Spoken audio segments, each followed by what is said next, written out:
ராதே கிருஷ்ணா, எல்லாருக்கும் நமஸ்காரம். இது சொல்லியிருந்தேன், சக்கரவள்ளி கிழங்கு வத்த குழம்பு எப்படி பண்ணுறதுன்னு. அதை நான் இப்போ சொல்கிறேன். ஒன்றும் இல்லை, எல்லா இதுவும் பண்ணுற மாதிரி தான், ஒன்றும் பெரிய இது இல்லை. முதல்ல என்ன பண்ணுவோம், கொஞ்சம் தேவையான அளவு நான் ஒரு 2 பேருக்கு பண்ணுறதுனால ஒரு எலுமிச்சம்பழம் அளவு புளியை நன்னேன் நீர்க்காக கரைச்சி வச்சுக்கோங்க. அதுக்கப்புறம் சக்கரவள்ளி கிழங்கு ஒரு நல்லா கொதிக்கணும். புளி தண்ணி நல்லா கொதிக்கும்போது அதில் போட்டுட்டு, இல்லைன்னா நீங்கள் தனியாக வேக வச்சாலும் கொஞ்சோண்டு மஞ்சள் பொடி, கொஞ்சம் உப்பு போட்டு ஒரு அரை வேக்காடு வந்தோடனே இதில் தூக்கி போட்டுடலாம் அந்த தண்ணியில். இல்லை ஃபுல்லாக வெந்தாலும் ஒன்றும் நல்லா புளிப்பு ஊறின்னு நல்லாயிருக்கும். அப்போ கொஞ்சமாக உப்பு போடுங்கோ. அதுக்கப்புறம் என்ன பண்ணணுன்னா, இலுப்பச்சட்டி போட்டு கடுகு, உளுத்தம்பருப்பு, கடலைப்பருப்பு 4 பருப்பு போட்டுக்கோங்க. கொஞ்சம் வெந்தயம் போட்டுக்கோங்க, மிளகா வத்தல் இதை போட்டுட்டு என்ன பண்ணுங்க, கொஞ்சம் இது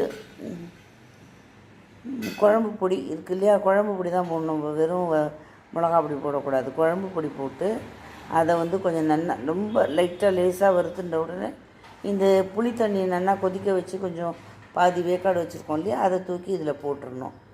அவ்வளோதான். பெருங்காயம் சேர்த்துக்கோங்க. அப்புறம் இதுக்கு எவ்வளோ அளவு தேவையான உப்பு அப்படிங்கிறத பார்க்கணும். எவ்வளோ உப்பு தேவை அப்படிங்கிறத பார்த்துட்டு போட்டேன்னா, அப்புறம் கொஞ்சம் கருவேப்பிலை போட்டு இறக்கினேன்னா அது புளி பச்சை வாசனை போகணும். அதுக்கப்புறம் இது சாம்பார் பொடி போடுறோம் இல்லையா, அதுவும் பச்சை வாசனை போகணும். அது ரெண்டும் போச்சுன்னா ரொம்ப நல்லாயிருக்கும் குழம்பு. அந்த மாமி கேட்டதுக்கு நான் போட்டுவிட்டேன். நான் அப்புறம் ஒரு நாள் யார் யார் எனக்கு டெய்லி இது பண்ணுறா, கமெண்ட் பண்ணுறா, அதெல்லாம் எனக்கு பார்த்து பண்ணணும். பட் இன்றைக்கி இது இருக்குது, ஹாஸ்பிட்டல் போனோம், இப்போவே ரொம்ப டயர்டாக இருக்குது. ஸோ அது ஒரு நாள் டைம் எடுத்து ஸ்பெண்ட் பண்ணி கரெக்டாக போட்டு வச்சுக்கணும். அப்போ தான் இதுவாக இருக்கும். ஏன்னா எல்லோரும் எனக்கு நிறையா தேங்க்ஸ் பண்ணுறேன், நிறையா இதெல்லாம் பண்ணுறேன் இல்லைங்க. நான் உங்களுக்கு திருப்பி என்னால் என்ன பண்ணுறதுக்கு இருக்குது, என்னால் ஒன்றும் பண்ண முடியாது. அதனால்